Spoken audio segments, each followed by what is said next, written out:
Good morning. It is Monday, November 21st, 2022, and you're looking at a live view from the NASA's Orion spacecraft as it approaches the moon for the outbound powered flyby burn. This view, coming from one of the solar array cameras on Orion, is looking at the moon, now currently 7,266 miles away and continuing to grow closer until we're approximately 80 miles away at the closest approach this morning.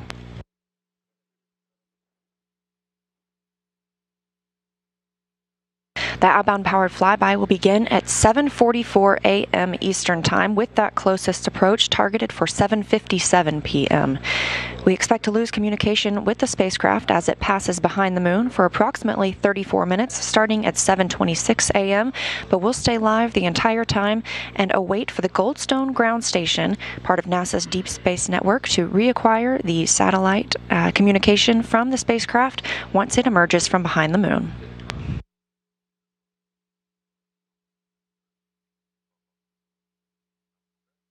It's been an exciting first few days of the Artemis 1 mission. We are currently on flight day 6 of the mission after SLS rocketed Orion off the launch pad at 1:47 a.m. Eastern Time on Wednesday, November 16th.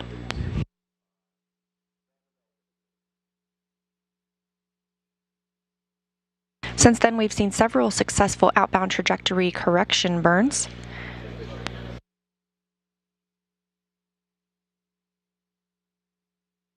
Additionally, yesterday the spacecraft entered into the lunar sphere of influence at 2:09 p.m. Eastern Time, which makes the moon today's focus instead of the Earth, the main gravitational force acting on the spacecraft. This morning, Orion conducted the 4th outbound trajectory correction burn. That was completed successfully at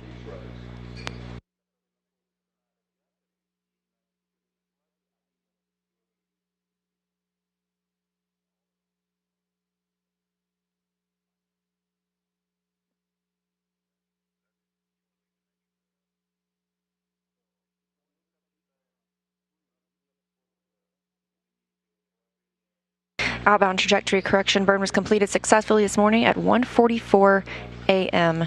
Eastern Time.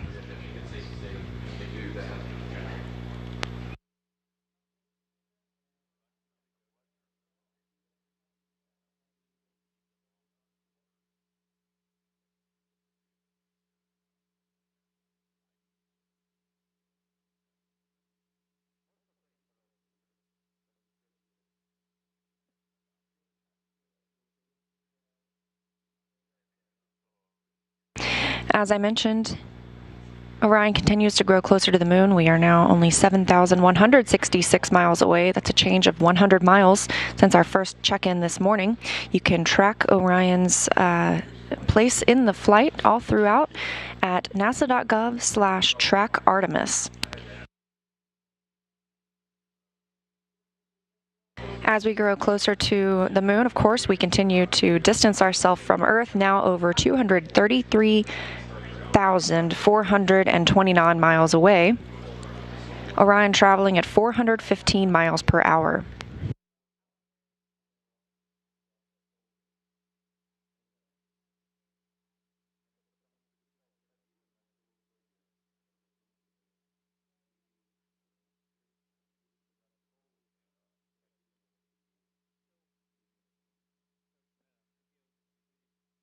When Orion conducts the outbound powered flyby burn this morning, it will propel it, it will change the delta velocity by 586 feet per second. This is a 2-minute and 30-second burn. That's longer in comparison to some of those OTC burns we're seeing, which last typically 30 seconds or less.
Again, you're looking at obviously a live view of our closest celestial neighbor, the moon, as Orion continues to grow closer for its closest approach this morning. The outbound powered flyby burn will begin at 7:44 a.m. Eastern Time. That's 7:44. The closest approach itself will happen at about 7:57. Will be about 80 miles above the lunar surface. The outbound powered flyby is the first of a pair of maneuvers that's required to enter a distant retrograde orbit around the moon. The second will be the distant retrograde insertion maneuver.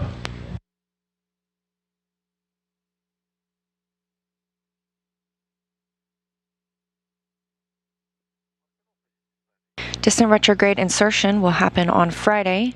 It's currently slated for coverage to begin at 4:30 p.m. Eastern Time, for distant retrograde insertion itself to occur at 4:52 p.m.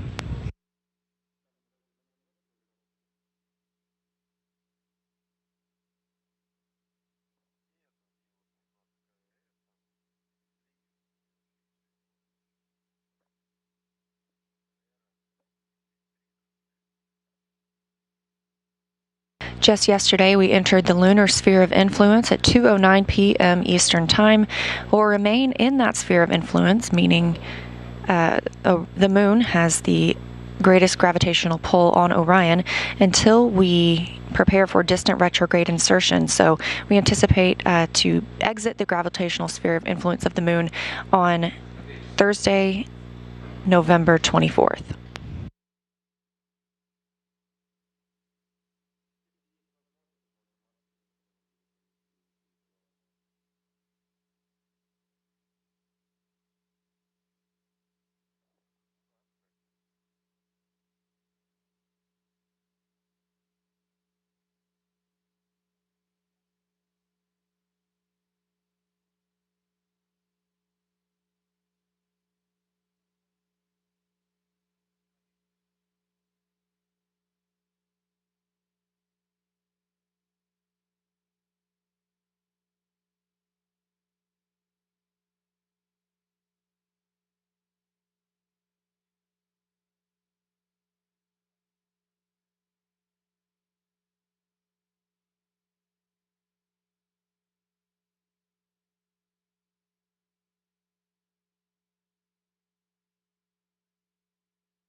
As the moon continues to grow larger in the frame of view, Orion is now less than 7,000 miles away, approximately 6,914 miles away from the moon. This animation, again, you can watch on nasa.gov/track Artemis any time of the day or night. The spacecraft is traveling 438 miles per hour.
As we grow closer to the moon and it continues to take up more and more of the frame, it's easier to make out some of those craters.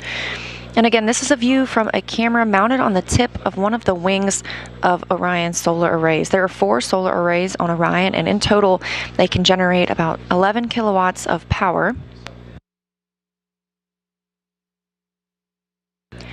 This helps Orion not rely on battery power the entire time, and is a major difference between the Orion capsule and the Apollo capsules, whereas the Apollo capsules used fuel cells instead of solar arrays.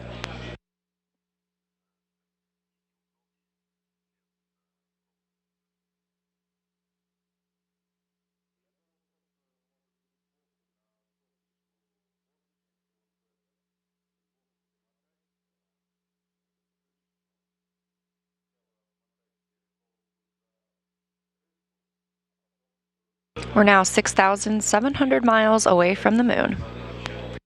Orion is traveling 456 miles per hour.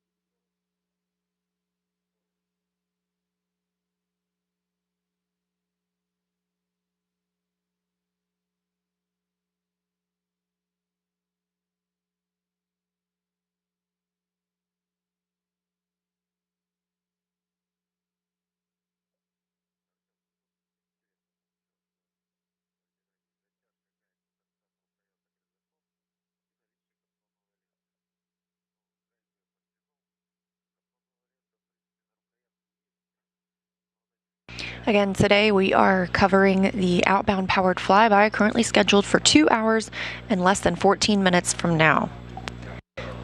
That'll be at 7:44 a.m. Eastern Time. We'll be targeting that closest approach at 7:57 a.m. when Orion will be about 80 miles above the lunar surface.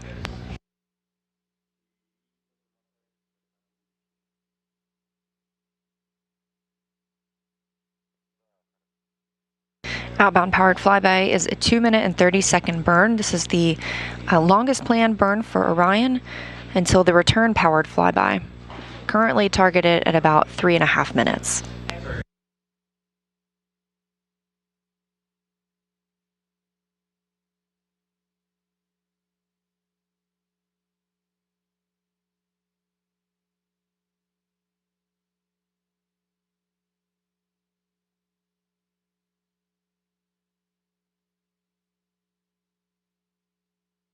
While the outbound powered flyby burn sets us up for the distant retrograde insertion maneuver, the return powered flyby will instead prepare us and put us on the proper trajectory for our splashdown.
Less than 2 hours and 8 minutes until the outbound powered flyby burn. The outbound powered flyby burn is scheduled for 7:44 a.m. Eastern Time, when Orion will be 328 statute miles above the moon, traveling at 5,023 miles per hour. That's in contrast to the current positioning. Orion is 6,400 miles away from the moon, traveling 487 miles per hour. At the time of closest approach, Orion will be 81 statute miles above the moon, traveling at 5,101 miles per hour. Again, we're tracking closest approach for 6:57 a.m. Central Time, 7:57 a.m. Eastern.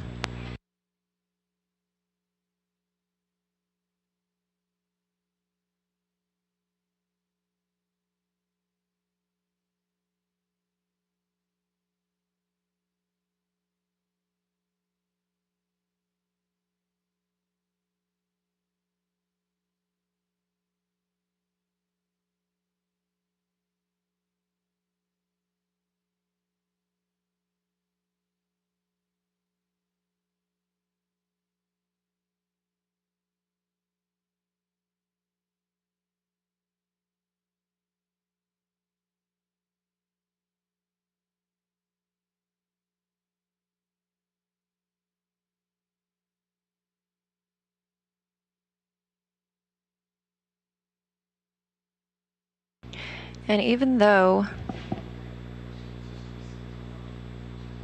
Orion will be passing around the far side of the moon today, we are currently at 233,349 miles away from Earth.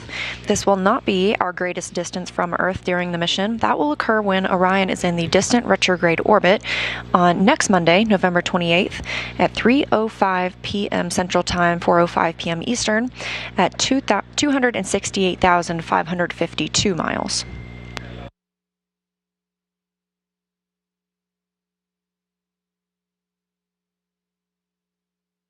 Again, everything on track for the outbound powered flyby burn today at 7:44 a.m. Eastern Time. Orion now less than 6,300 miles away from the moon, moving at almost 500 miles per hour.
This view is from the nasa.gov/track Artemis site. You can join this site at any time throughout the mission.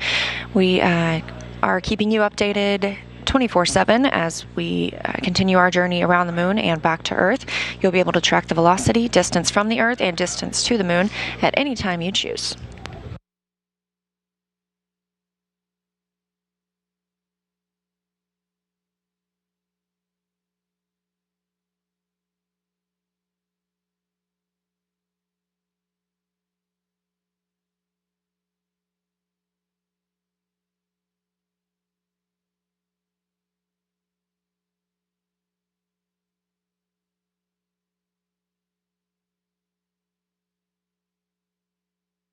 If you're just joining us, you're watching a live view of our one and only moon.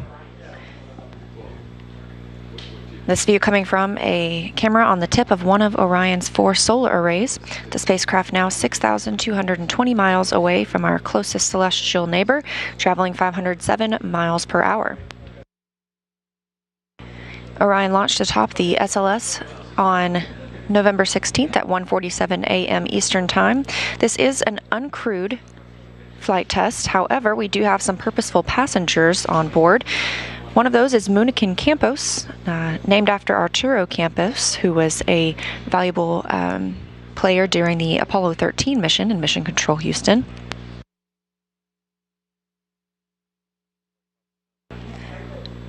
Commander Munikin Campos is a mannequin that will allow us to measure radiation, acceleration, and vibration data throughout the mission. The info gathered from him and the other two Phantom mannequins, Helga and Zohar, will help us prepare for future crewed missions.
We're now 2 hours from the outbound powered flyby burn. Orion is 6,034 miles away from the moon. We've already increased. We have already grown 1,000 miles closer since when we began our broadcast this morning, just 30 minutes ago. We've also continued to increase in velocity, now 530 miles per hour for the spacecraft on the maiden voyage of Artemis 1. At the time of the OPF burn at 7:44 a.m. Eastern Time, Orion will be traveling at 5,023 miles per hour.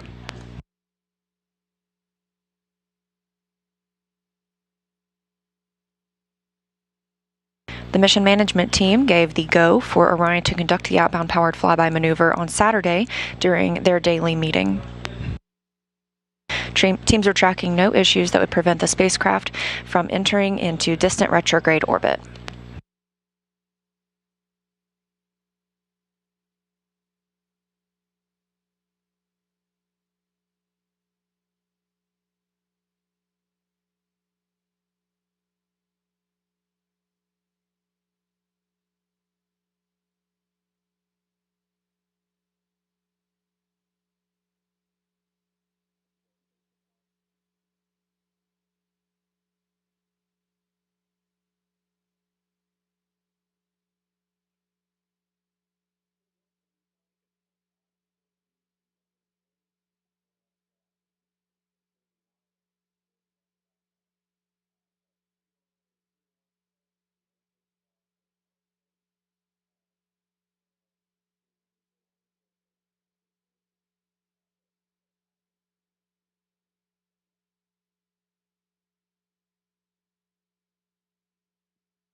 5,800 miles away from the moon and continuing to grow closer as we prepare for the outbound powered flyby burn targeted for 7:44 a.m. Central Time.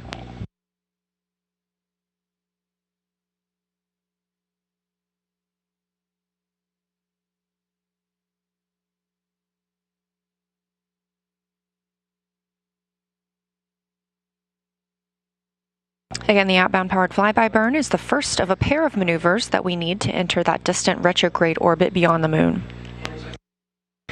Today's burn at 7:44 will bring Orion closest to the moon, about 80 miles above it, at 7:57 a.m. Eastern Time. We also expect to lose communication with the spacecraft as it passes behind the moon for 34 minutes, starting at 7:26 a.m., but we will stay on air until it reemerges and we regain communications. It will be with the Goldstone ground station as part of NASA's Deep Space Network.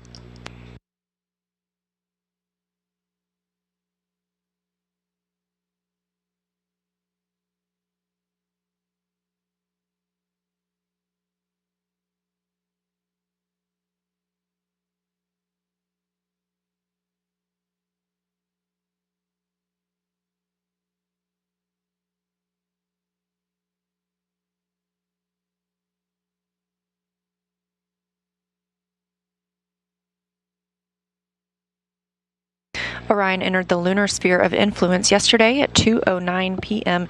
Eastern Time.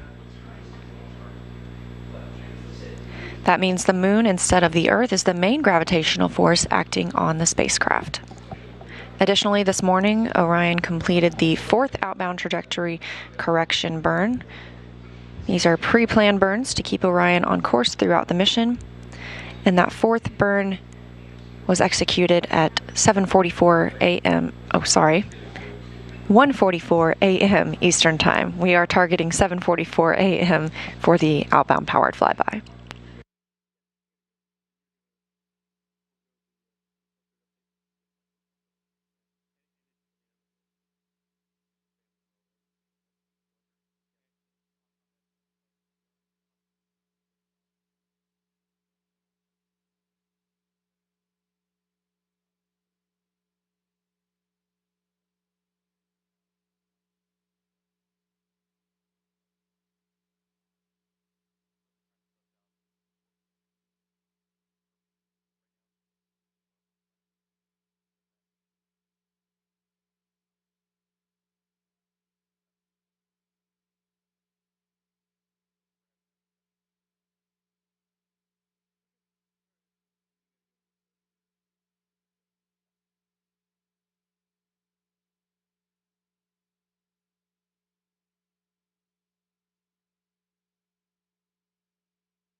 Now just 5,520 miles from the moon and approaching.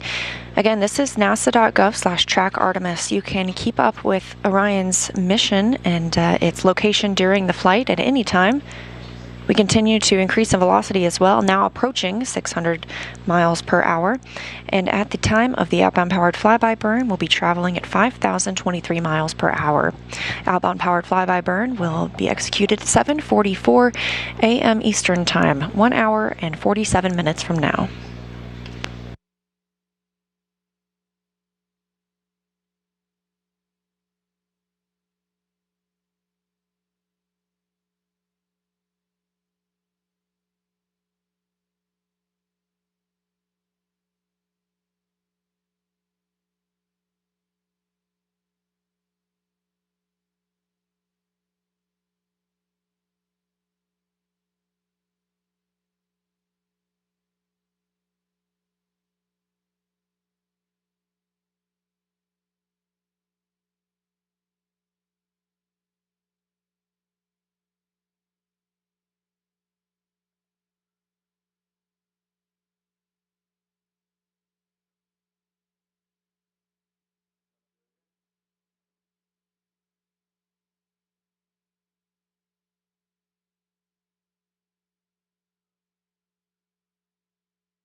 "6 a.m. Eastern Time, and we are now 1 hour and 44 minutes away from the outbound powered flyby burn.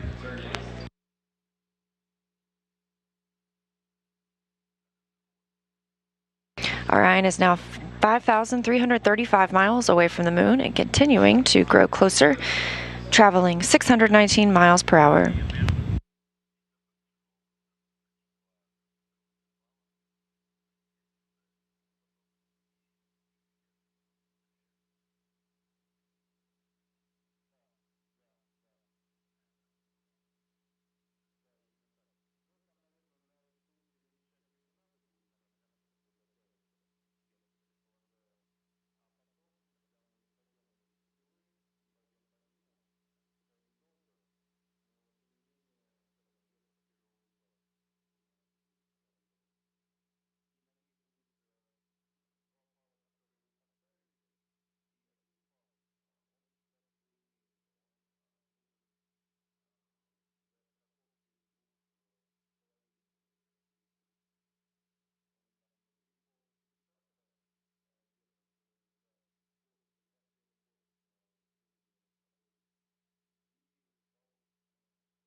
Again, you're watching live coverage ahead of the outbound powered flyby burn as we prepare to make our closest approach to the moon. It'll be about 80 miles above the lunar surface.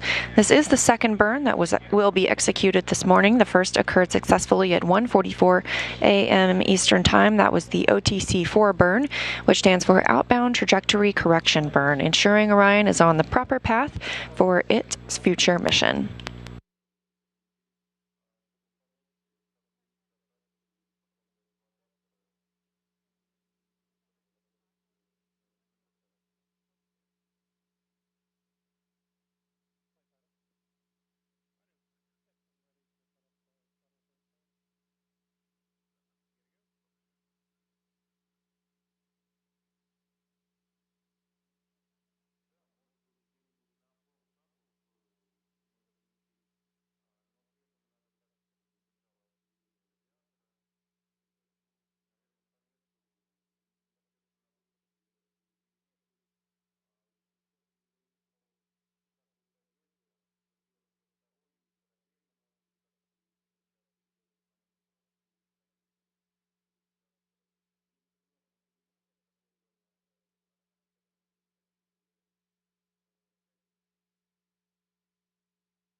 Now approaching 4,900 miles away from the moon.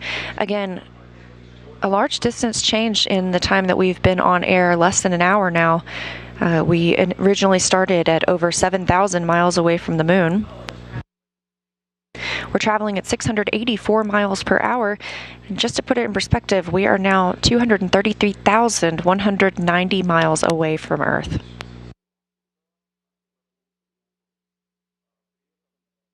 This is all in preparation for the outbound powered flyby burn.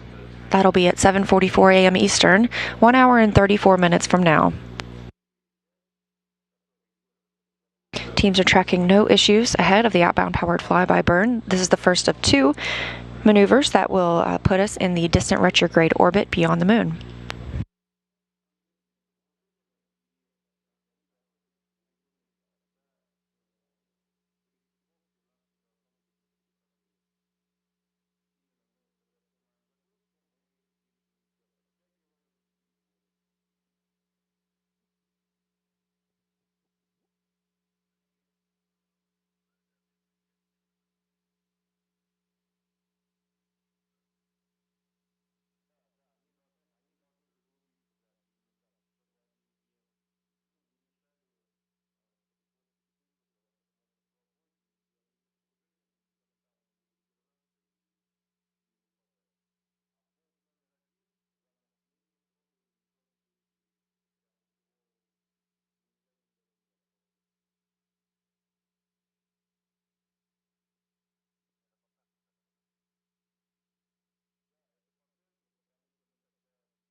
You're looking at a view from nasa.gov/track Artemis, also known as ARROW, the Artemis real-time orbit website. You can log on at any time, day or night, and any phase of the mission and check out what Orion is doing and where it is in relation to the moon and the Earth. You can see here we are now 4,722 miles from the moon and continuing to grow closer, traveling 715 miles per hour.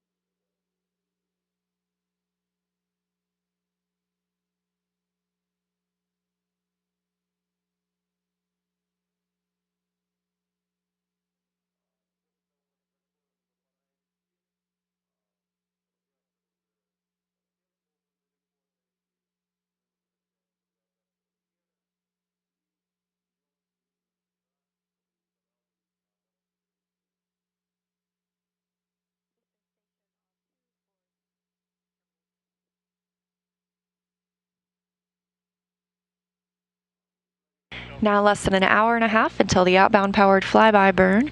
Again, this is a 2-minute and 30-second burn. It'll take place around the far side of the moon and commits Orion to entry into distant retrograde orbit.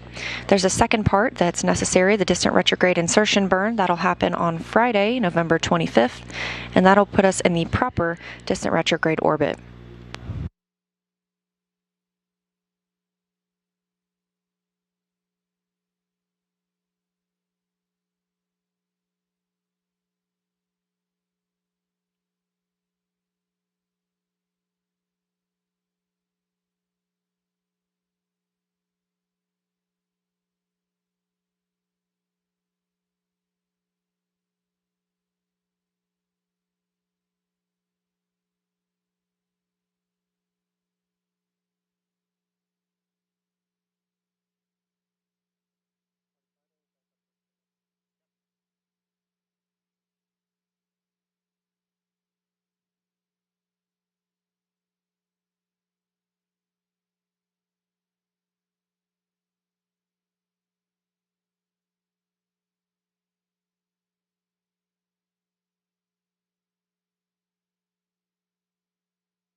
Now less than 4,500 miles away from the moon, continuing to grow closer ahead of the outbound powered flyby burn. Again, we're looking for that burn in an hour and 25 minutes from now, 7:44 a.m. Eastern Time.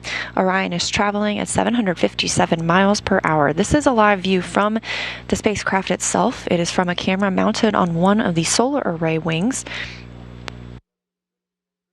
We will lose communication with the spacecraft as it passes behind the moon. That loss of communication will occur for approximately 34 minutes, and again, we're tracking that here. That loss of communication will start at 7:26 a.m., so 1 hour and 7 minutes from now. We'll remain on air throughout the time that Orion is out of reach from our satellites here on Earth.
Orion is now 4,182 miles away from the moon, 233,089 miles away from our home of planet Earth. This is a live view from the Track Artemis, or the nasa.gov/Track Artemis feature. It's a telemetry-driven animation called Arrow, the Artemis real-time orbit website that you can access anytime during the mission. That allows you to keep a look at where Orion is and what phase of the mission it's in, as well as take a look at what's coming up next for the spacecraft. What's coming up next this morning is the outbound powered flyby burn at 7:44 a.m. Eastern Time, when Orion will be 328 statute miles above the moon. This prepares us for the closest approach at 7:57 a.m. Eastern Time, when Orion will be just 81 statute miles above our lunar neighbor. Currently, the spacecraft's traveling 824 miles per hour, and during the time of OPF, the spacecraft will be traveling at 5,023 miles per hour.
We are now less than 4,000 miles away from the moon. Actually, 3,900 to be exact, traveling at 876 miles per hour. We are 1 hour and 12 minutes away from the outbound powered flyby burn, scheduled for 7:44 a.m. Eastern Time. Everything on track for the burn this morning. At closest approach after the burn, we will be just 80 miles above the lunar surface. Again, this is an uncrewed flight test. We have no astronauts aboard the Artemis 1 mission. We're doing this mission in preparation for astronauts to fly aboard for Artemis 2 and our future missions in the Artemis program.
Again, this is a telemetry-driven animation. You can track Artemis anytime at nasa.gov/trackartemis through the Artemis Real-Time Orbit website, also known as ARROW. That'll give you the stats on the spacecraft as well as where we are during the mission. This is live any time of the day or night, so when we're not on air, you can still keep up with where Orion is.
At the start of our broadcast, just an hour and 20 minutes ago, Orion was over 7,000 miles away from the moon. We're now coming up on 3,630 miles away from the moon, 233,000 miles away from Earth, and traveling at 940 miles per hour. That velocity has increased as well and will continue to do so. At the time of the OPF, or outbound powered flyby burn, at 7:44 a.m. Eastern, Orion will be traveling at over 5,023 miles per hour.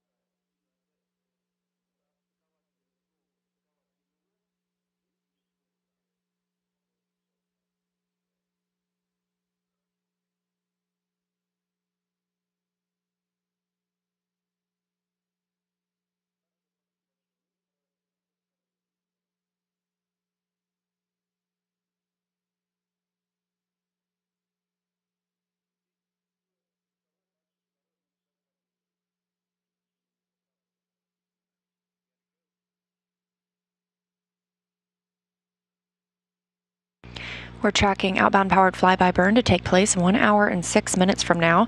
The go for that burn came 2 days ago from the mission management team when they met for their daily briefing.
Now 1 hour from the outbound powered flyby maneuver targeted for 7:44 a.m. Eastern Time. Orion is 3,300 miles away from the moon, traveling 1,025 miles per hour.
Thanks for joining us for our live coverage this morning. This is a live view from a camera on the tip of Orion's solar array wing, aimed at our destination, the moon.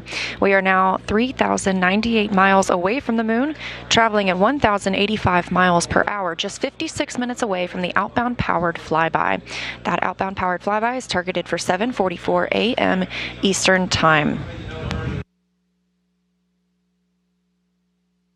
We're happy to have brought you this extended coverage this morning, and for now, I'm going to pass it off to my colleague, Sandra Jones, to take you all the way through outbound powered flyby.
We're continuing to bring you live coverage of the upcoming outbound powered flyby of Orion, now scheduled for 53 minutes and 30 seconds from now.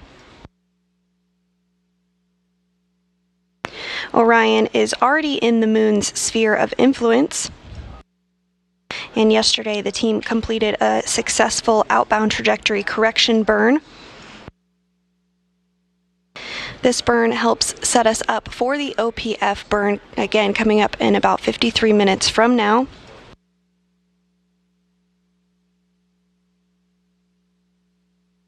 At the time of the OPF burn, Orion will be 328 statute miles above the moon.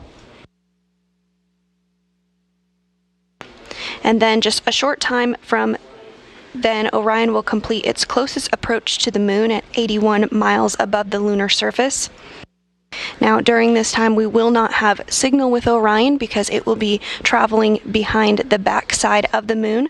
However, we expect to regain communications once Orion swings back around to the other side and is back on the deep space network.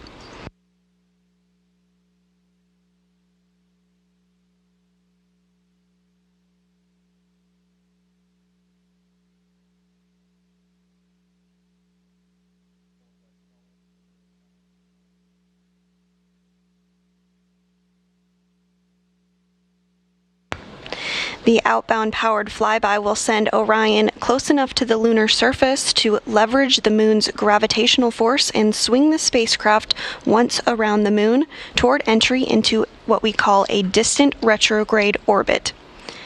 Following this, Orion will remain in the distant retrograde orbit for one long elliptical orbit around the moon, lasting about 6 days. Now, this orbit is called distant due to the high altitude from the moon. It's about 40,000 miles past the moon in its orbit, which is actually 30,000 miles farther than the previous record set during Apollo 13. And this will be the farthest in space any spacecraft built for humans will have ever flown.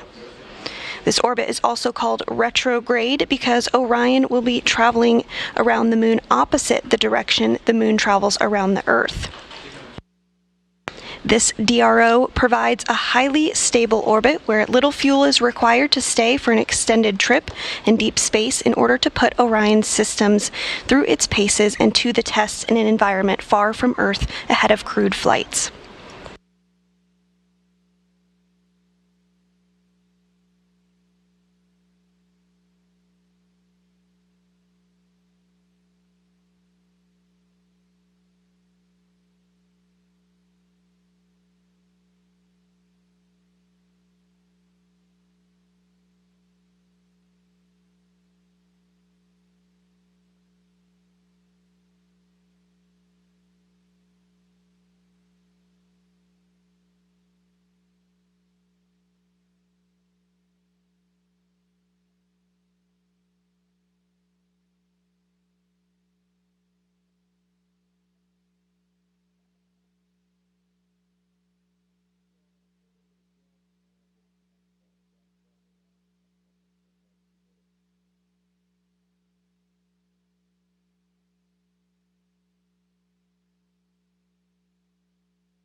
Here in Mission Control Houston, things remain relatively calm now 5 days, 5 hours since Orion's liftoff aboard the Space Launch System from the Kennedy Space Center in Florida. The next major milestone that we're tracking ahead of today's burn will be a go, no-go poll where Flight Director Rick LeBrode will poll the team here in Mission Control on key systems required for the upcoming burn.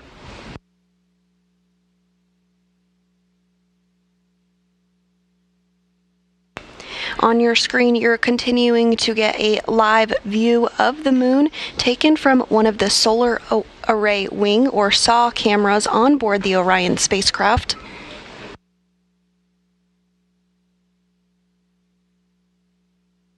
Orion is traveling at 1,248 miles per hour and is only 2,600 miles away from the moon at this time. Again, upon closest approach, Orion will be about 80 miles off of the surface of the moon. Now, we will be in that anticipated and expected loss of signal during that closest approach. However, we do expect to regain signal with Orion just about 2 minutes after the closest approach, where we will regain communications with the vehicle.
If you're just joining us, we're bringing you live coverage of today's upcoming outbound powered flyby burn, which will slingshot us around the backside of the moon.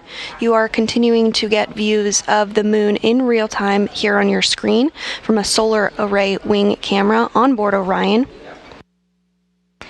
Today's burn will take place with the Orbital Maneuvering System, or OMS engine. This engine has been used several times throughout Orion's 5-day journey to the moon. This is that large engine located on the bottom of the service module. And the engine can provide 6,000 pounds of thrust. Today's burn will last 2 minutes and 30 seconds, but the burn can be used for burns lasting up to 16 minutes in length.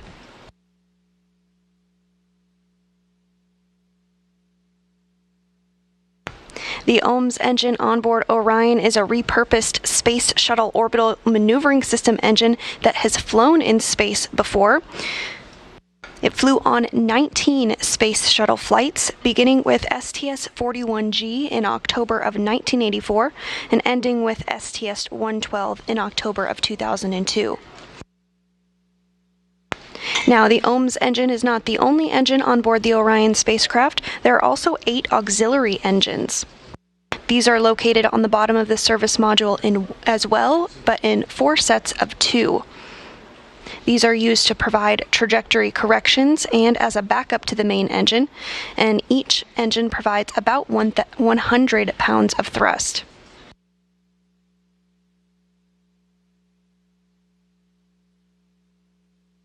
In total, there are 33 engines aboard Orion, and here on your screen you are getting a quick glimpse of planet Earth.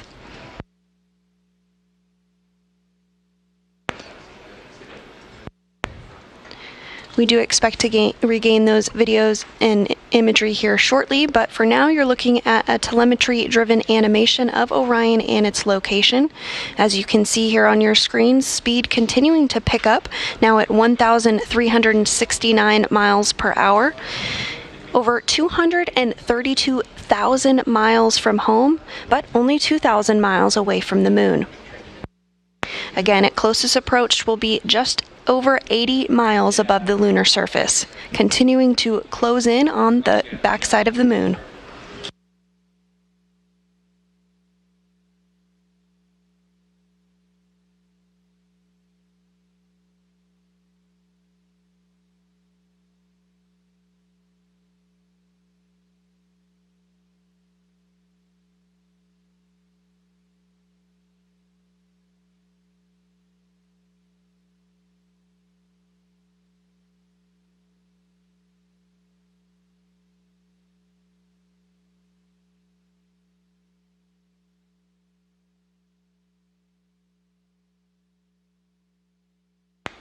At this time, we're 15 minutes away from the planned go, no-go poll, where Flight Director Rick LeBrode will poll the team here in Mission Control ahead of today's upcoming outbound powered flyby burn.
And you're looking at a live view inside Mission Control Houston. We're in the White Flight Control Room today.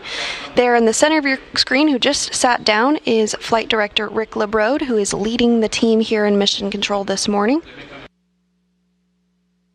Sitting next to him is another Flight Director, Zeb Scoville. We'll have the opportunity to speak with Zeb here in just a few minutes about the upcoming burn.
Orion is now 2,000 miles away from the moon, continuing to close in on its destination for this particular burn, the backside of the moon.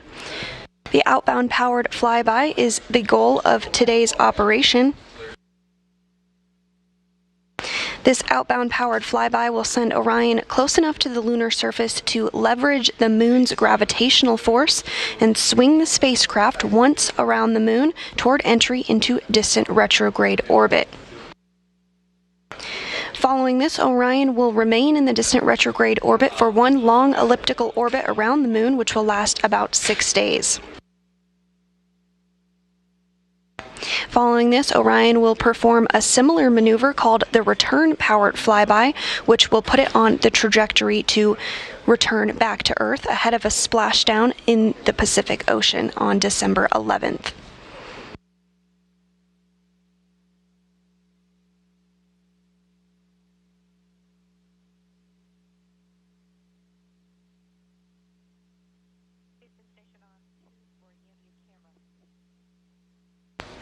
Now, the first time a NASA vehicle flew behind the backside of the moon with crew on board was first done during Apollo 8. And here you are looking at a live view of the Orion spacecraft from the solar array wing, with the moon in the distance of the screen, the Earth in the distant frame of the screen, and the moon up close. Again, we are now less than 2,000 miles away from the moon, but over 200,000 miles away from planet Earth.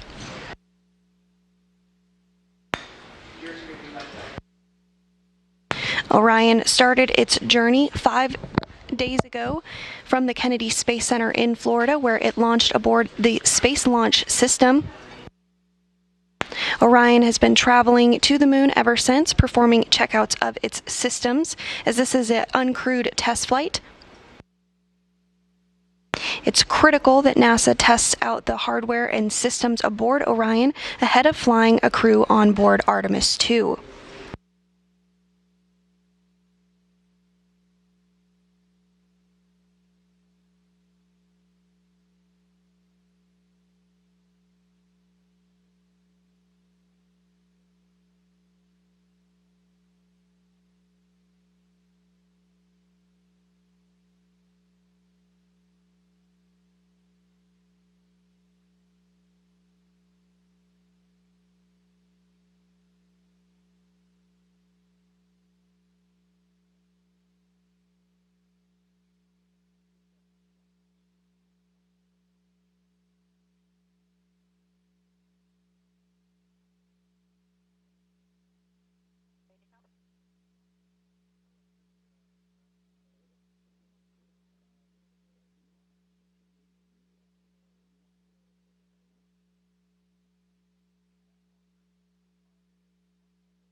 Good morning and welcome to the Johnson Space Center in Houston, Texas.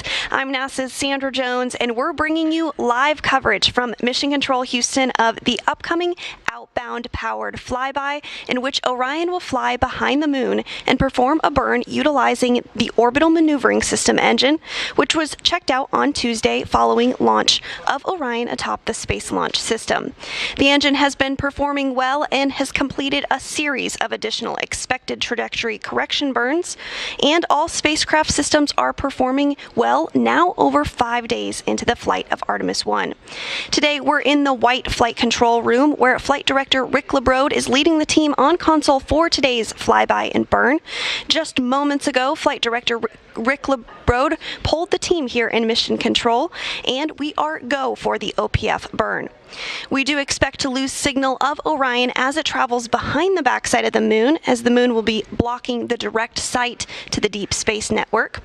We're tracking that loss of signal to begin just about 10 minutes from now at 6:25 a.m. Central and will last just over 34 minutes.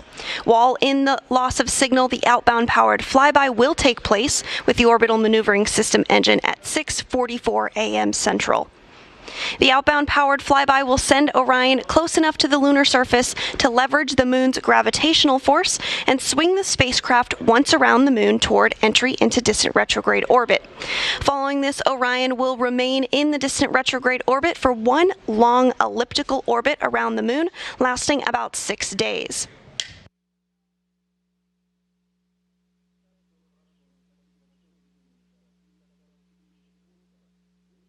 At this time, Orion is only 1,600 miles away from the moon.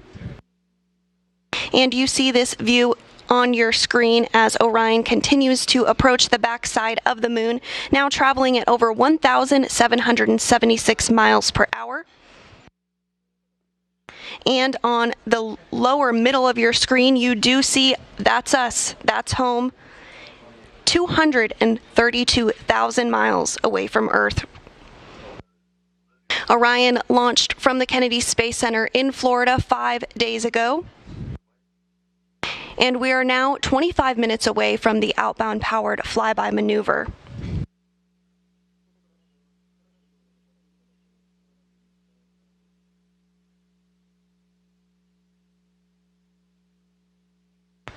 Today's burn will occur with the Orbital Maneuvering System, or OMS engine, which has been used several times already in Orion's flight.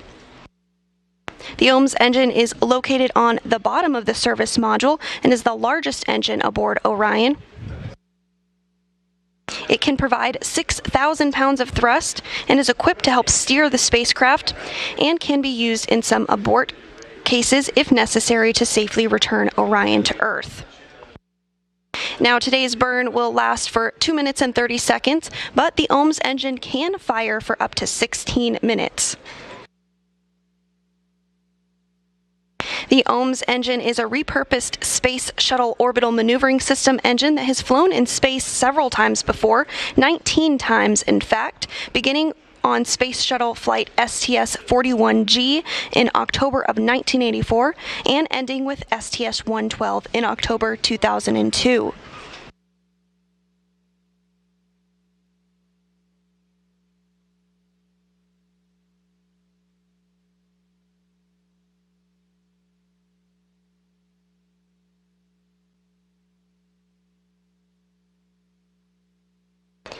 Now, just about 5 minutes from now, we do expect to lose signal from Orion as it travels behind the moon. That loss of signal will last for 34 minutes. However, once Orion emerges from the backside of the moon and regains communications on the Deep Space Network, we do expect to regain communications with the vehicle. The burn will occur at 6:44 a.m. Central while we are in that loss of signal. And we'll also have the closest approach at that time period when we are in the loss of signal as well. That closest approach at 6:57 a.m. Central, when Orion will be just 81 miles above the lunar surface.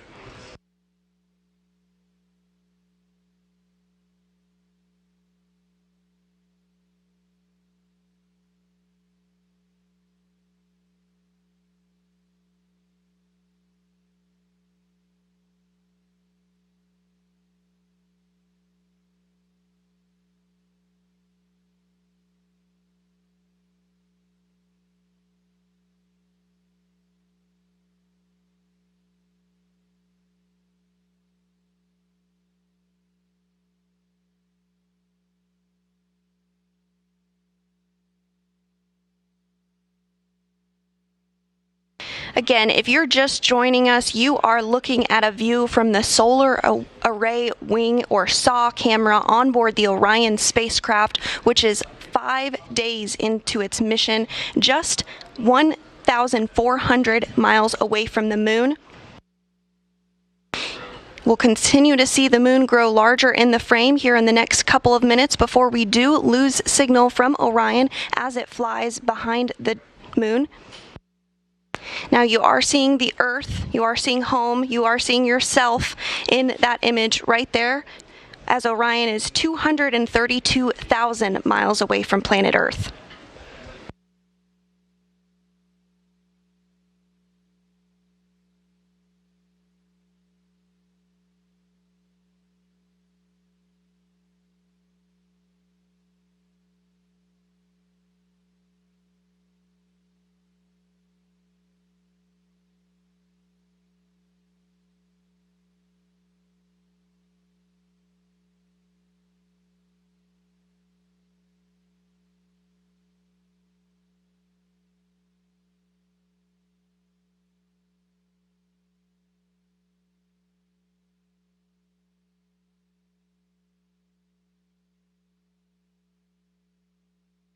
Now less than 4 minutes away from our expected loss of signal as Orion travels behind the moon.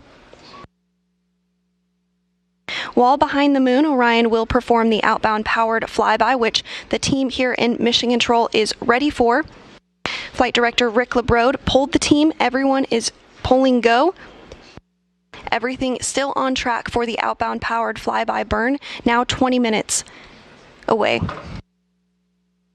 This outbound powered flyby will send Orion close enough to the lunar surface to leverage the moon's gravitational force and swing the spacecraft once around the moon toward entry into distant retrograde orbit. Following this, Orion will remain in the distant retrograde orbit for one long elliptical around the moon, which will last about 6 days. Now, this is different than what was done during the Apollo program when the spacecraft orbited much closer to the moon. Now, this orbit is called distant due to the high altitude from the moon. It's about 40,000 miles past the moon in its orbit. This is actually 30,000 miles farther than the previous record set during Apollo 13 and will be the farthest in space any spacecraft built for humans will have ever flown. This orbit is called retrograde because Orion will travel around the moon opposite the direction the moon travels around Earth. Distant retrograde orbit provides a highly stable orbit where little fuel is required to stay for an extended trip in deep space and allows the opportunity to put Orion's systems to the test in an environment far from Earth. We are now less than 2 minutes away from our anticipated loss of signal as Orion travels behind the moon.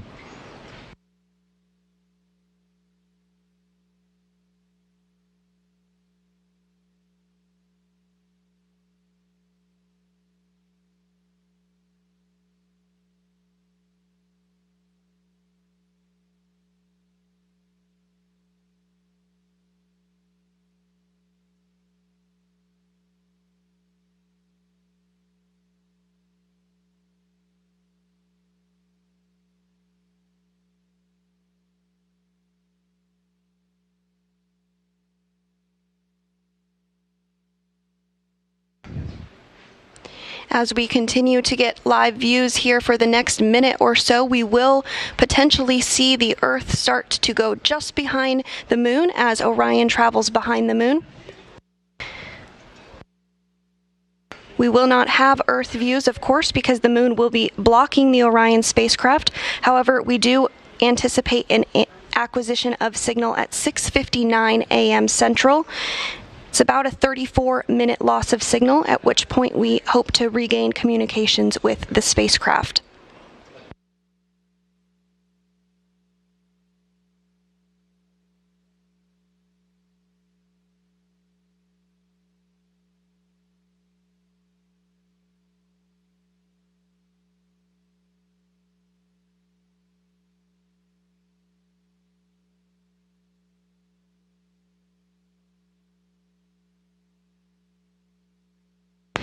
Five seconds away from our anticipated loss of signal. And we do have loss of signal. Again, this is a 34 minute 4 second loss of signal.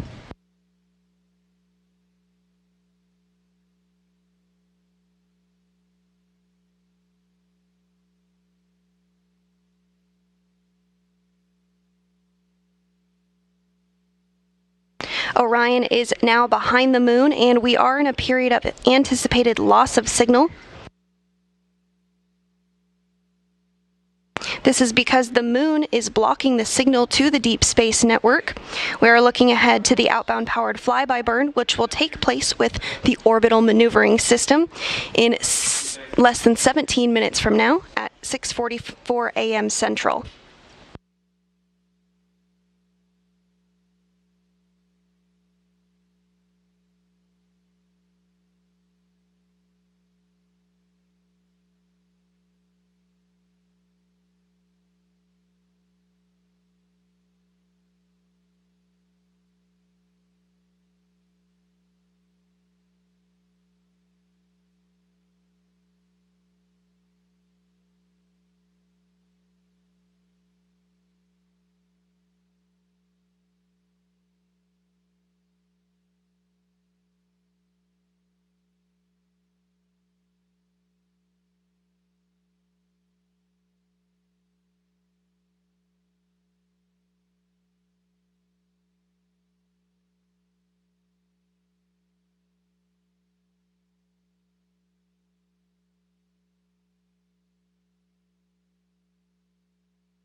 If you're just joining us, Orion continues to fly behind the moon. We are now 31 minutes away from our anticipated acquisition of signal,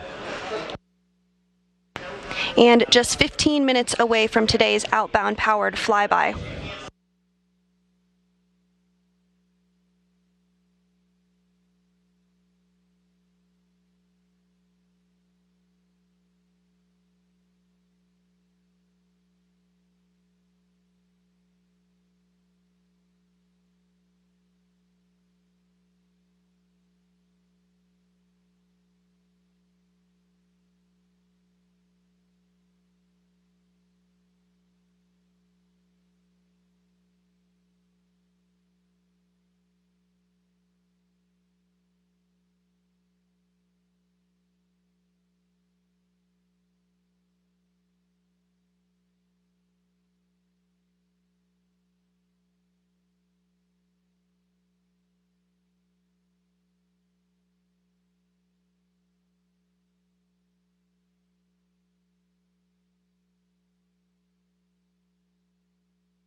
So as we continue to make our way behind the moon, we do have that anticipated loss of signal that we've been discussing. But right now, I do have a very special guest joining me. We have NASA Flight Director Zeb Scoville, who is going to chat with us a little bit about this moment, what it means to him, and what we can look forward to upcoming. So Zeb, I can't imagine how special this moment must feel. Tell me a little bit about what this is like. This is one of those days that you've been thinking about and dreaming about for a long, long time. I remember when I was a kid just dreaming about being an astronaut and going to work at NASA, and when I got here we were flying shuttle and we were building a space station and flying it, and that is an incredible vehicle, but on the horizon was always how humanity was going to get back to the moon. And this morning we just saw the Earth set behind the moon as we take the next human-rated vehicle around the moon, preparing to bring humans back there within a few years. This is a game changer. Absolutely. And so we are behind the moon, as you said, right now. And this is important because we have a burn upcoming, the OPF burn. Can you talk to us a little bit about what that burn is, the purpose of it, and why it's important? Yeah, the outbound outbound powered flyby is the name of the burn, and what this is going to do is it's going to adjust the trajectory of Orion. So as we've been flying towards it from Earth, we're going to loop around behind it, use the gravity to sort of give us a boost, and then this burn will put us into a trajectory that brings us out to what's called a distant retrograde orbit. So this is about a 50,000-mile orbit above the surface of the moon, where we can get set up in a stable orbit. We're actually going to spend several days in that orbit before we come back around the moon once again and do another burn on the return end to bring us back towards Earth. Great. Well, we're really looking forward to that burn. It's now just about 12 minutes away. Everything's still go for that burn, which is great news. Now, I think the question on everyone's mind is the next time we do this, we're going to have crew on board. So how is that going to be different, or is it going to be different? Yeah, I mean, the crew really puts human in the human spaceflight, right? And that's the whole reason why we're doing this, is to get humanity back on the surface of the moon. There's just an incredible amount that we have to learn. This is not like Apollo. This is not a repeat of Apollo. What we're going to do and the architectures we're going to be setting up, the locations we're going to go to, are going to really unlock a lot of the capabilities of the moon, the research on the moon, ability to go explore beyond the moon and the solar system onto Mars. There's areas of the South Pole that will have volatile resources, locked ice from 4.6 billion years ago. Last time I checked, the recipe for ice was hydrogen and oxygen, which, by the way, is also rocket fuel, and you can breathe it and you can drink it, and it really enables sort of a long-term architecture on the moon. And so this is the first step. When we come back with crew on Artemis 2, they're going to be doing a real crew test rundown of the vehicle, testing all the life support systems and making sure they function with the human in the loop elements of it. And so that mission will bring it and do a short flyby of the moon before it comes back, and then Artemis 3 will get us onto the surface. And we are really looking forward to that. But first, today's OPF burn. So I really appreciate you taking some time to chat with me about this. I know you're very busy, so I'll let you get back to your console position. But really, thank you so much, Zeb. We really appreciate it. You're very welcome. Thank you. It's a pleasure to be here.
We're now less than 10 minutes away from today's outbound powered flyby burn.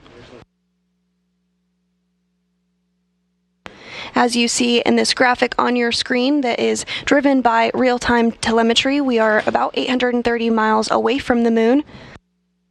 Now, we do not have signal with Orion right now because the moon is blocking its ability to communicate with the Deep Space Network. However, we do anticipate regaining the communication with Orion in about 25 minutes from now.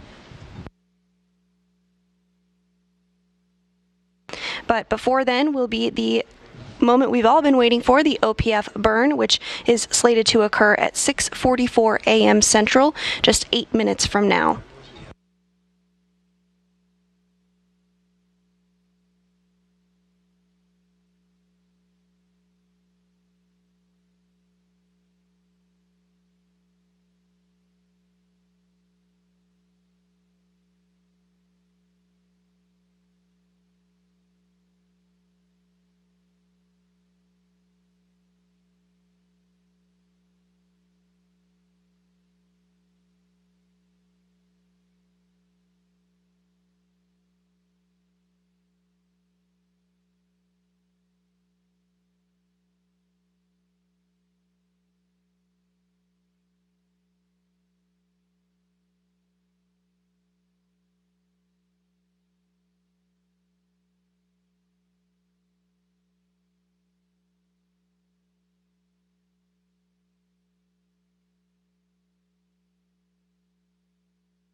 We're now 23 minutes away from our anticipated acquisition of signal with Orion.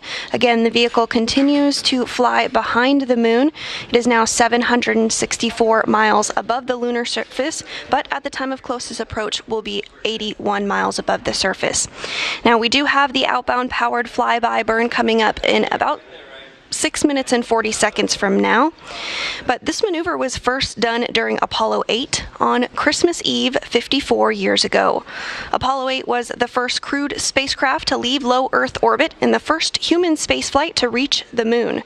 The crew of Frank Borman, James Lovell, and Bill Anders orbited the moon 10 times without landing before splashing down on December 27, 1968. While Apollo 8 completed 10 orbits around the moon, about 60 miles above the surface, once Orion emerges from the far side of the moon, it will slingshot out to distant retrograde orbit about 30,000 miles away from the Earth. This orbit is critical for key tests and to evaluate how Orion performs in deep space, and this will be the furthest any human-rated spacecraft will have ever traveled away from Earth. But for now, let's take a quick look back on that historic Apollo 8 mission now. Well, Apollo 8 originally was an Earth orbital mission exercising the lunar module. But the lunar module was way behind. The people in NASA had come up with the idea of moving Apollo 8 to a lunar orbital mission. Why don't we send the command service module of Apollo 8 to orbit the moon, and we can learn a lot about the communication system, the navigation system, how the moon's gravity would affect the orbiting spacecraft, look for suitable landing spots. Well, I got into the big Saturn V. This would be the first time that man had actually launched on a Saturn V. So I thought to myself, after this 4 months of heavy training, I said, I'm actually going to go to the moon.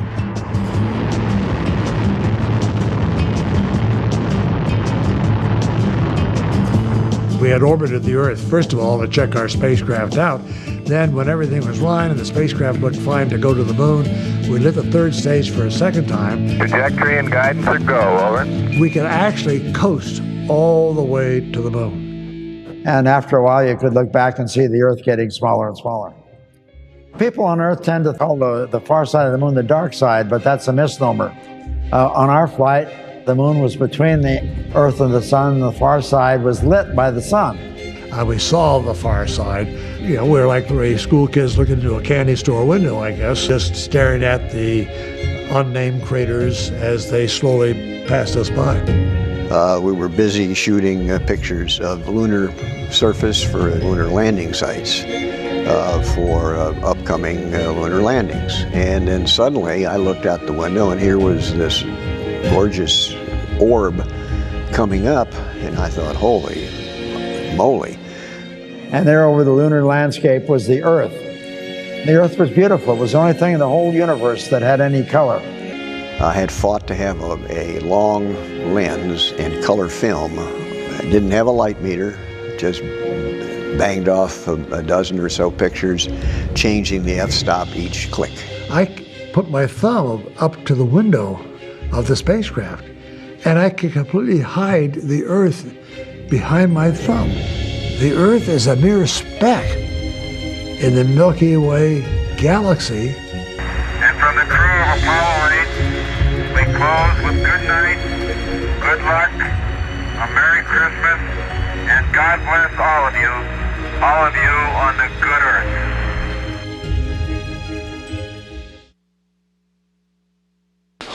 If you're just joining us, Orion is currently behind the moon, and we are in a period of anticipated loss of signal as the moon blocks the signal of the Deep Space Network.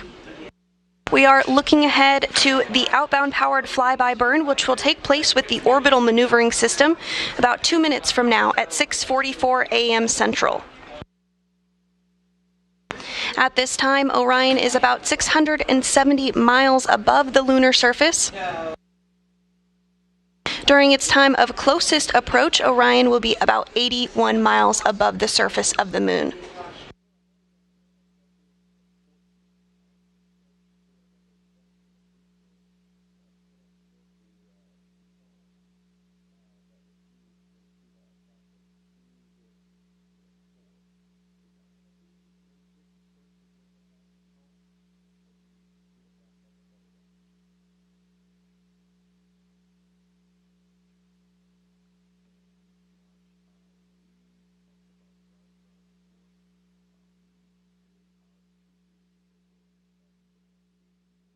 We're now 1 minute and 45 seconds away from today's outbound powered flyby burn. This burn will last for 2 minutes and 30 seconds.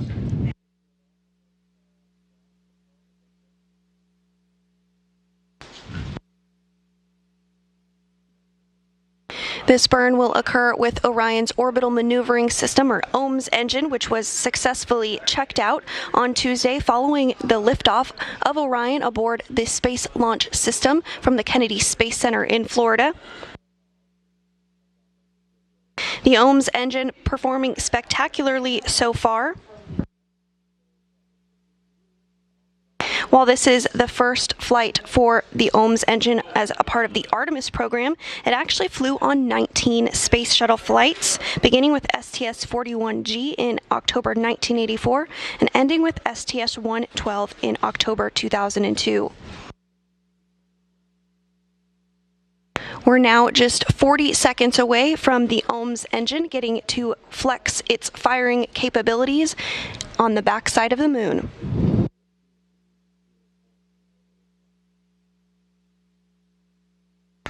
Less than 30 seconds until today's burn.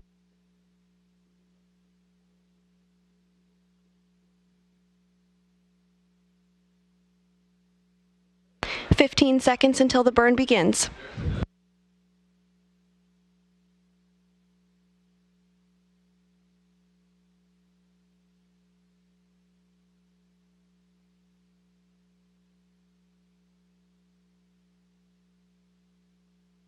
And we anticipate the outbound powered flyby burn to have begun.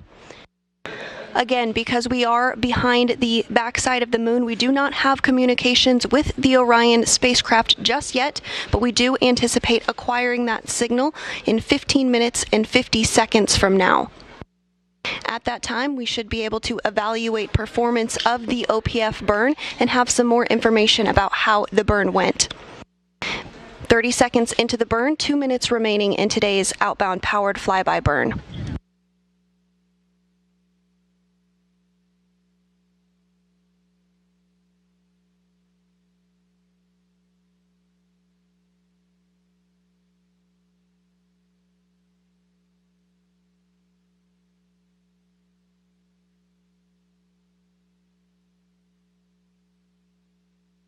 One minute into the outbound powered flyby burn.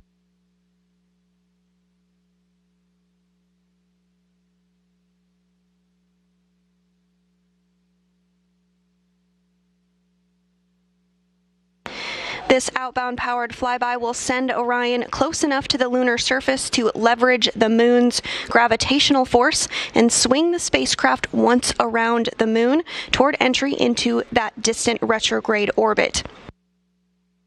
Orion will remain in the distant retrograde orbit for one long elliptical orbit around the moon, lasting about 6 days. This orbit is called distant due to the high altitude from the moon. It's about 40,000 miles past the moon in its orbit, which is actually 30,000 miles farther than the previous record set during Apollo 13, and will be the farthest in space any spacecraft built for humans will have ever flown. 30 seconds remaining in today's burn. Now, once in this distant retrograde orbit, the orbit is called retrograde because Orion will travel around the moon opposite the direction the moon travels around Earth.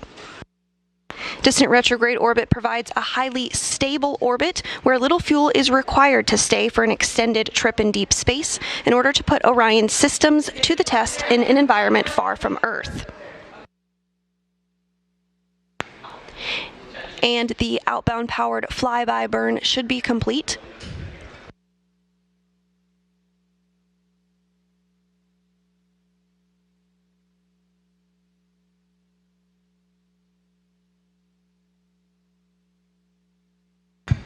And we are less than 14 minutes away from our anticipated acquisition of our signal with Orion.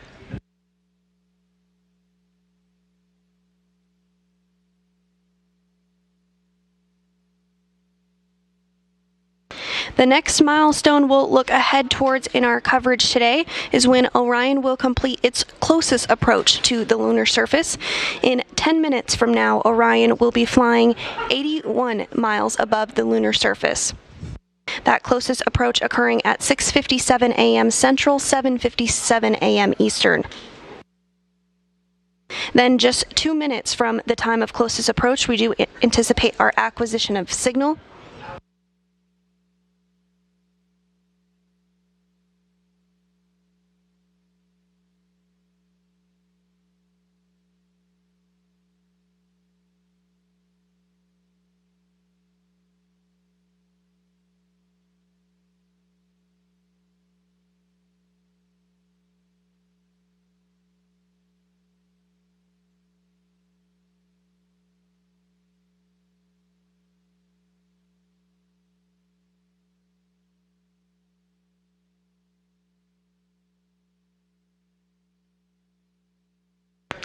If you're just joining us, the Orion spacecraft is currently flying behind the moon.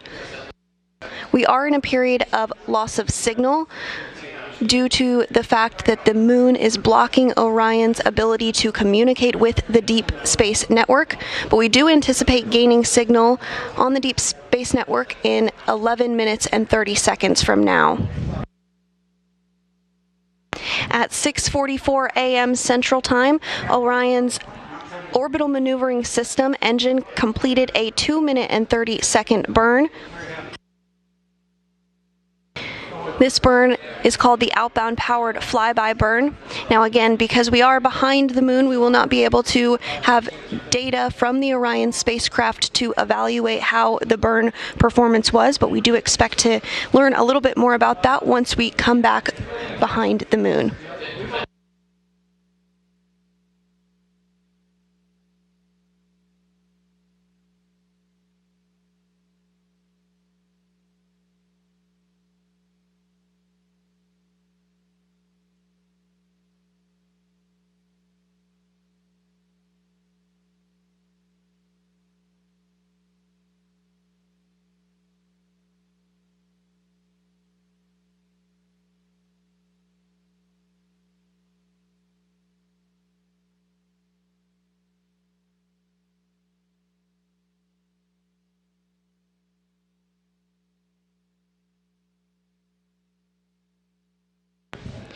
On this graphic you see on your screen, that is, of course, the Orion spacecraft.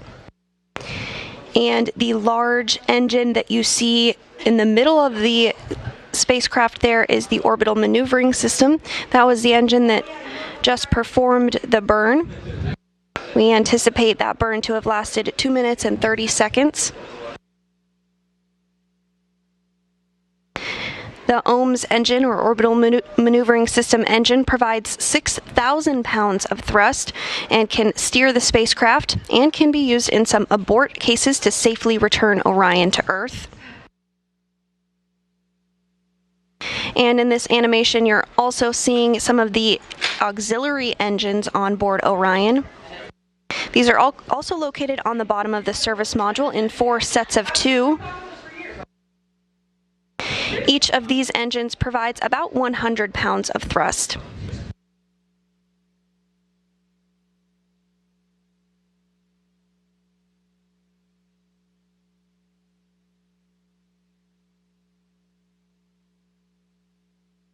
There are also 24 smaller engines grouped into 6 pods, which provide attitude control for Orion.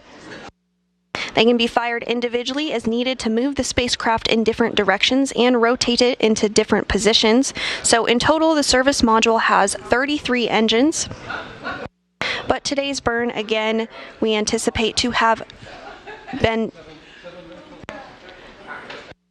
We anticipate the burn to have occurred with the orbital maneuvering system, or OMS engine.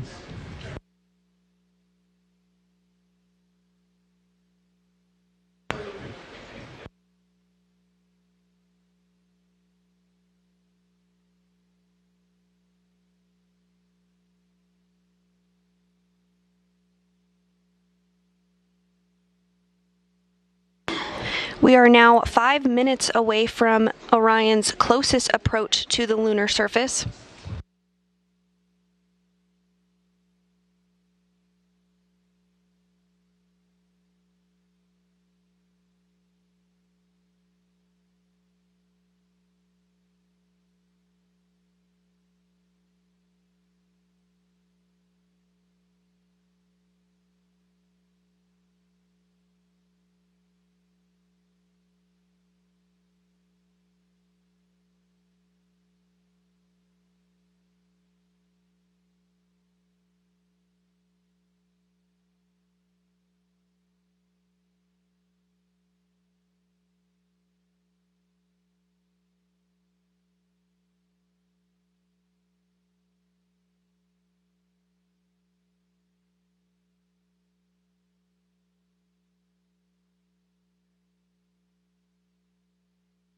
As Orion continues to travel behind the moon, we are still in a period of anticipated loss of signal as the moon blocks the signal to the Deep Space Network. We are anticipating the acquisition of signal in less than 7 minutes from now.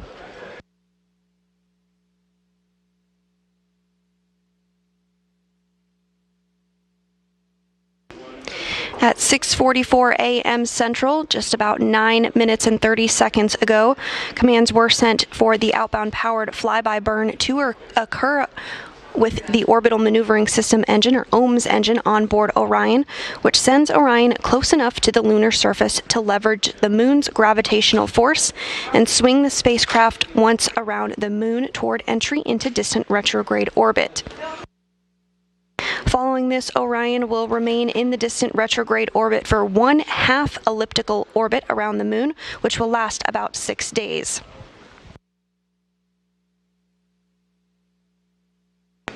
The orbit is called distant due to the high altitude from the moon, which is about 40,000 miles past the moon in its orbit.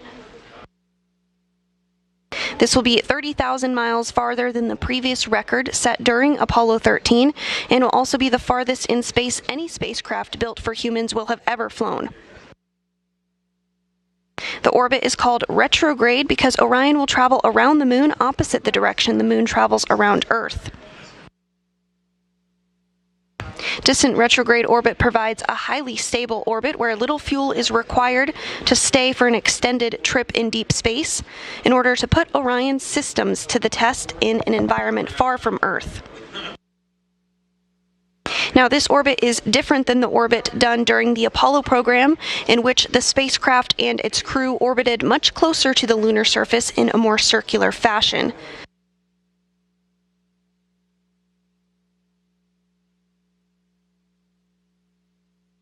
Distant retrograde orbit is important because it helps us to learn about how a spacecraft functions in a deep space environment. As part of the Artemis program, the Gateway program is building a small human-tended space station which will orbit the moon and provide extensive capabilities to support NASA's Artemis campaign.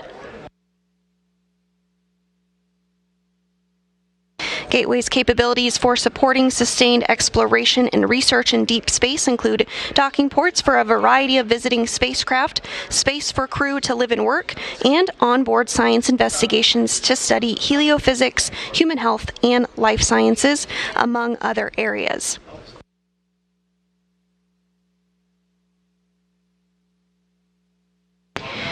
We are expecting the acquisition of signal to occur in 4 minutes from now.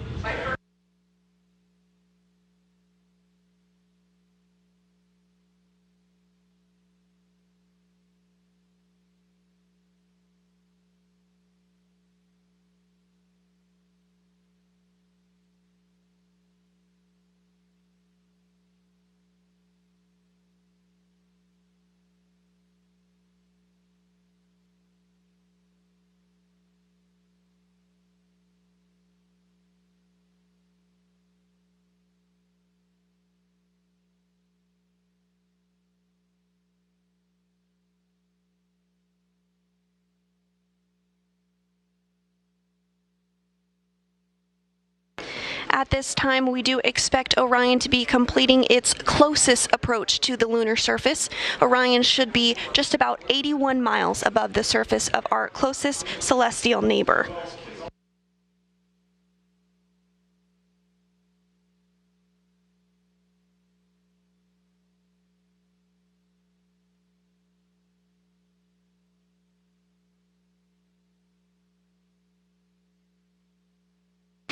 At this time of closest approach, Orion flying at a lunar latitude of 6.5 degrees and a lunar longitude of 120 degrees. Orion is fairly close to the equator at this time.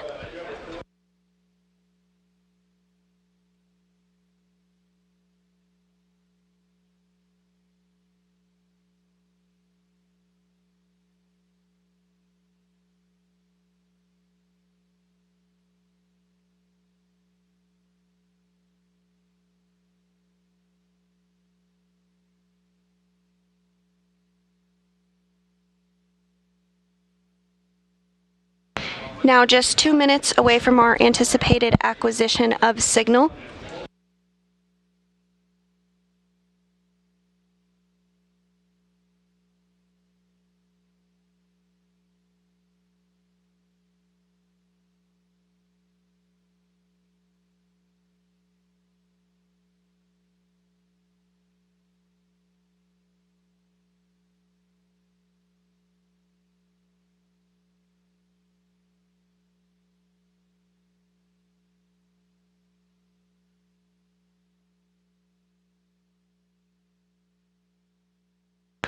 One minute and 30 seconds until the anticipated acquisition of signal.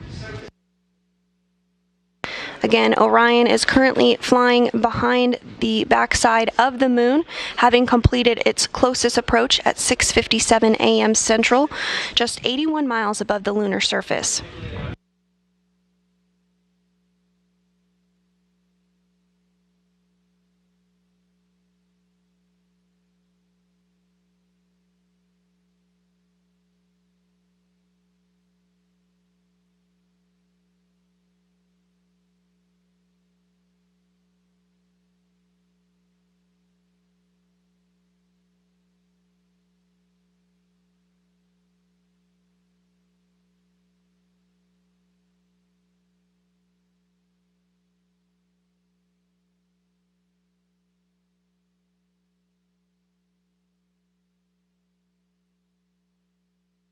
Less than 30 seconds rather, until our anticipated acquisition of signal. The mood certainly a bit suspenseful here in Mission Control as we await Orion to emerge from the backside of the moon.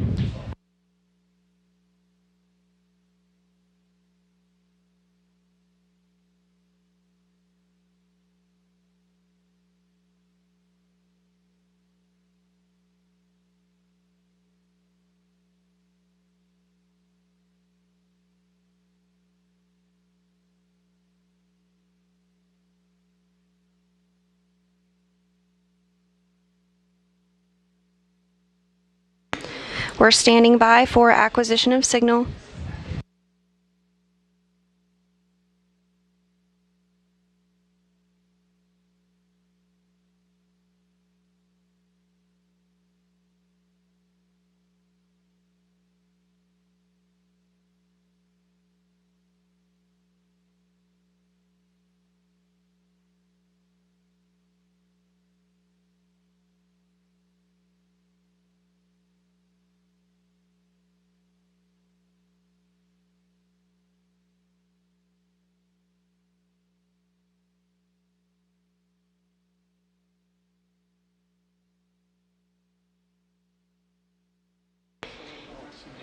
And we do have confirmation of an acquisition of signal on the Deep Space Network in Goldstone.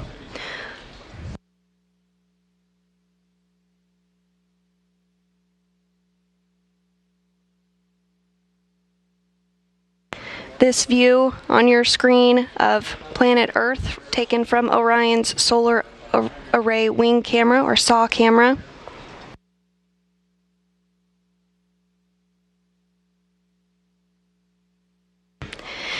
Standing on the shoulders of the giants of the Apollo generation, Orion now carries forward the torch of the Artemis generation as it emerges from behind the moon and Earthrise of our pale blue dot and its 8 billion human inhabitants now coming into view.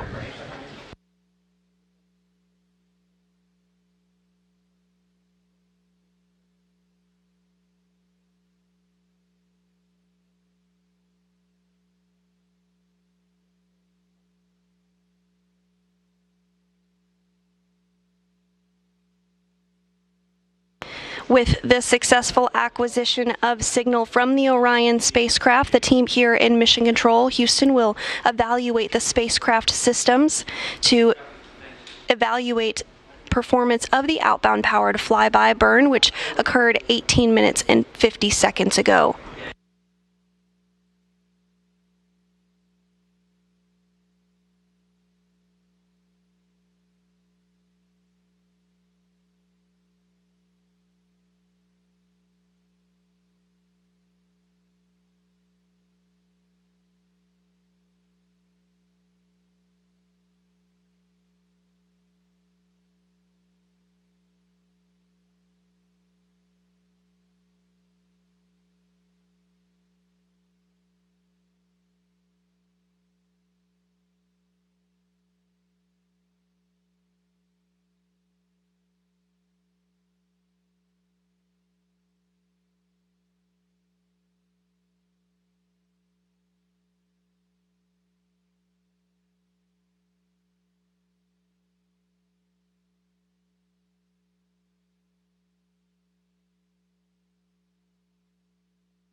And you're looking at this view on your screen from the Orion spacecraft as it looks back at planet Earth, having launched just 5 days ago. Orion is now over 230,000 miles away from Earth. Orion emerged from the backside of the moon just minutes ago after completing the outbound powered flyby burn. That burn occurring 21 minutes ago.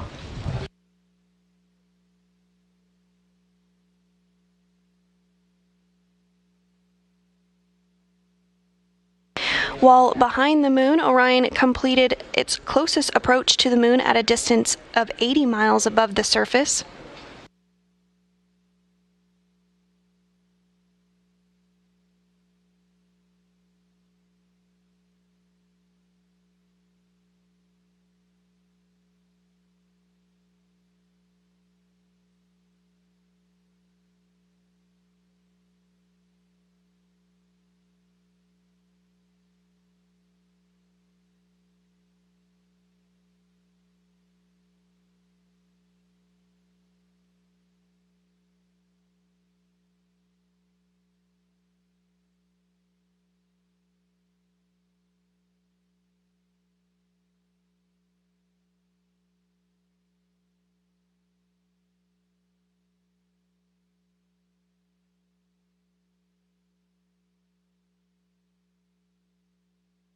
And you're looking at a live view inside the Orion spacecraft. This is, of course, an uncrewed test flight, but we do have a couple of purposeful passengers that have hopped a ride on board Orion. You're looking at one there on the left of your screen. That is Moonikin wearing the Orion crew survival suit. This is the space suit that crew will wear during dynamic phases of flight once we do have a crew on board, particularly during launch and entry situations.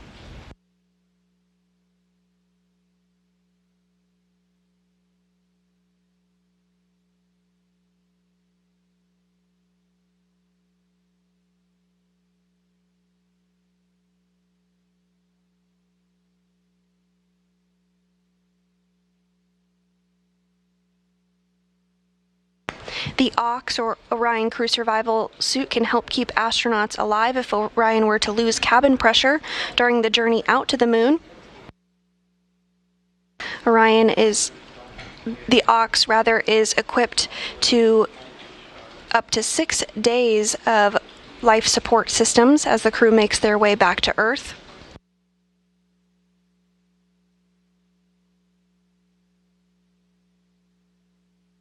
And as part of this uncrewed test flight, there's a variety of sensors and data that will be pulled from the Orion Crew Survival Suit to inform further design ahead of crewed flight test as part of Artemis 2.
And this view of our home planet, taken from 229,000 miles away from the Orion spacecraft, following its outbound powered flyby burn behind the moon.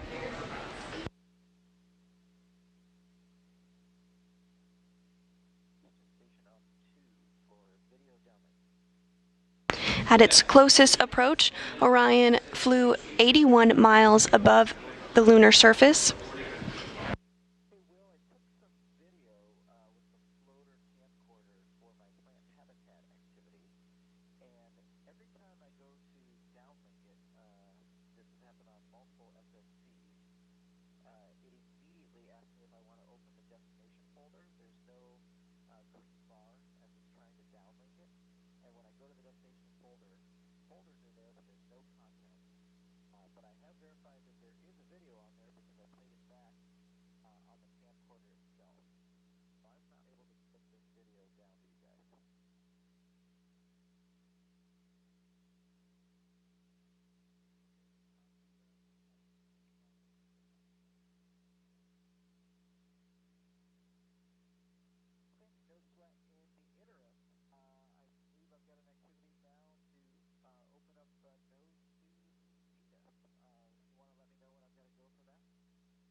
We're now 5 days, 6 hours, and 27 minutes into the historic flight of Artemis 1.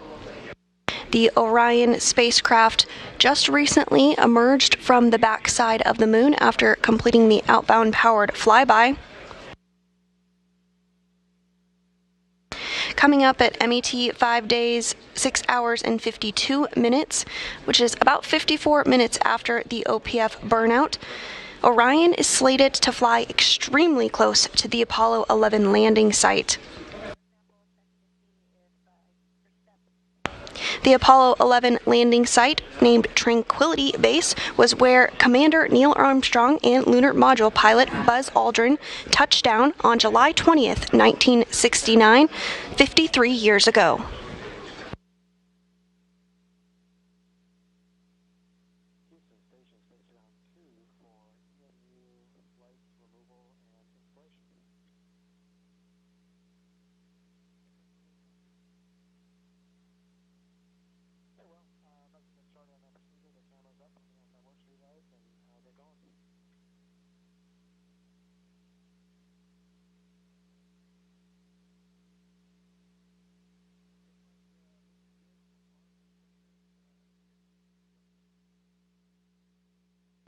As Orion continues to swing around the moon toward entry into distant retrograde orbit, we were just getting some views of the Earth from about 220,000 miles away. We do expect to get those views again here momentarily, but you are looking at a live view inside Mission Control Houston, where NASA Flight Director Judd Freeling is leading the team on console.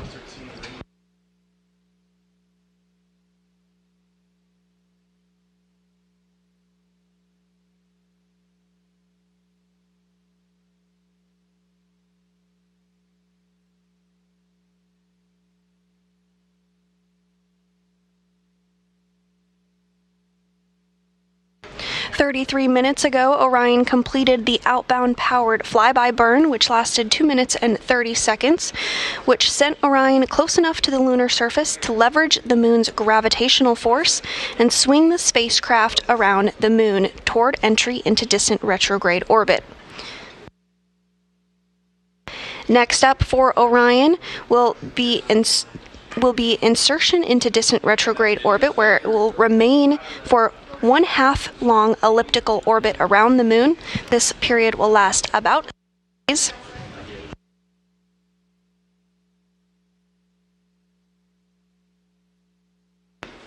Following this, Orion will complete a similar maneuver in which it flies behind the moon in a return power flyby.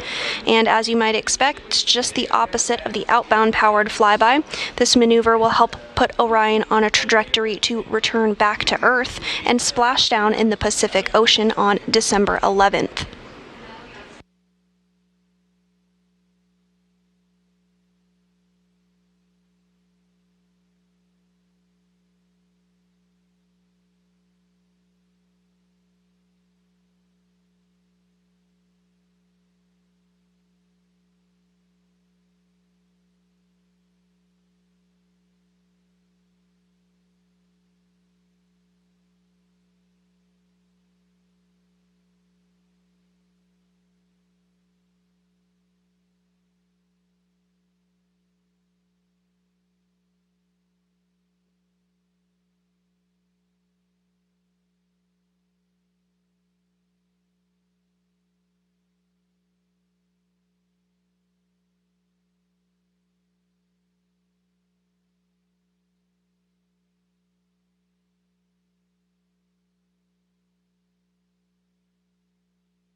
And another view of the flight director on console today during today's operations, Rick LeBrode.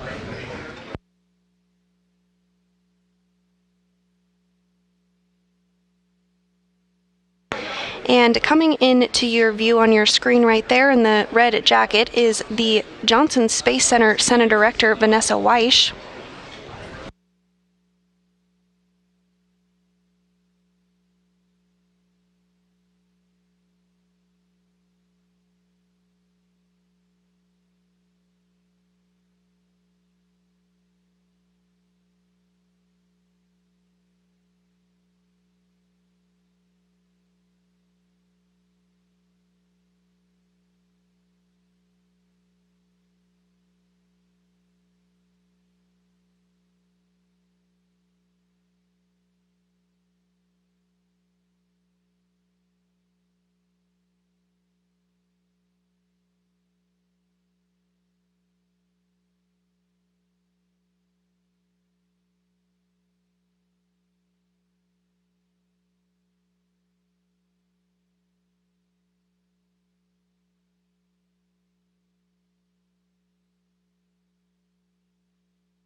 And if you're just joining us, Orion has emerged from the backside of the moon after completing the outbound powered flyby 42 minutes ago.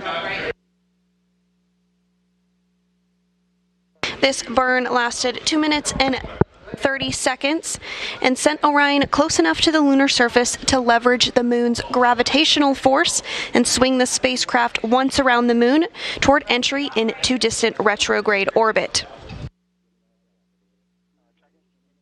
Once inserted in the distant retrograde orbit, Orion will remain in the distant retrograde orbit for 1/2 elliptical orbit around the moon. This will last about 6 days.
We're just 6 minutes away from the anticipated flyover of the Apollo 11 landing site, Tranquility Base.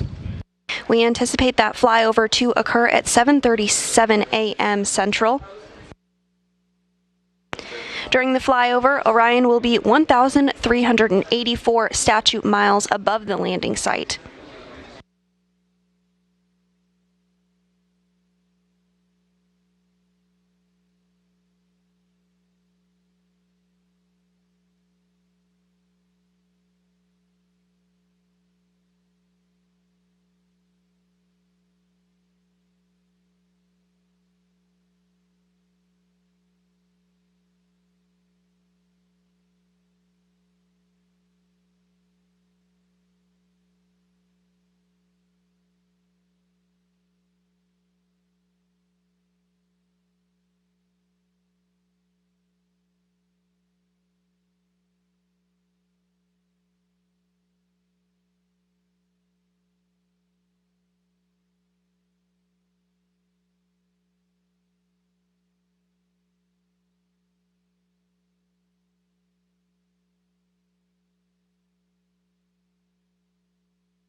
And you are looking at a live view inside Mission Control Houston, where NASA Flight Director Rick LeBrode is on console, leading the team here in Mission Control following the outbound powered flyby burn, which occurred 49 minutes ago.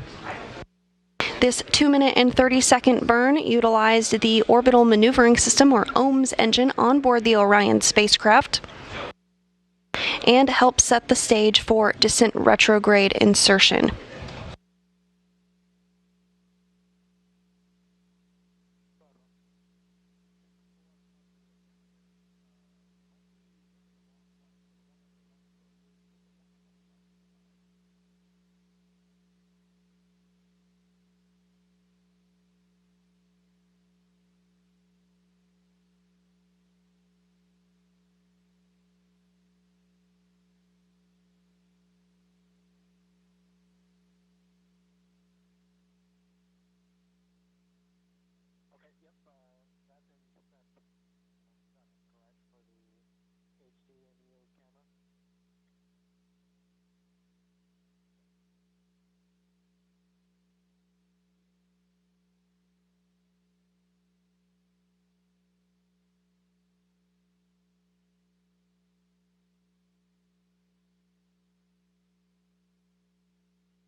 We're now 2 minutes away from the anticipated flyover of the Apollo 11 landing site, Tranquility Base. Orion will be 1,384 statute miles above the landing site.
And at this time, we do expect Orion to be flying over the Apollo 11 landing site at Tranquility Base.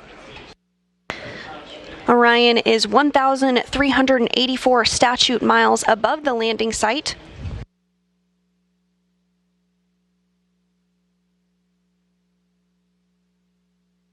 Tranquility Base was where Commander Neil Armstrong and lunar module pilot Buzz Aldrin landed on the moon for the very first time on July 20th, 1969, 53 years ago.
you.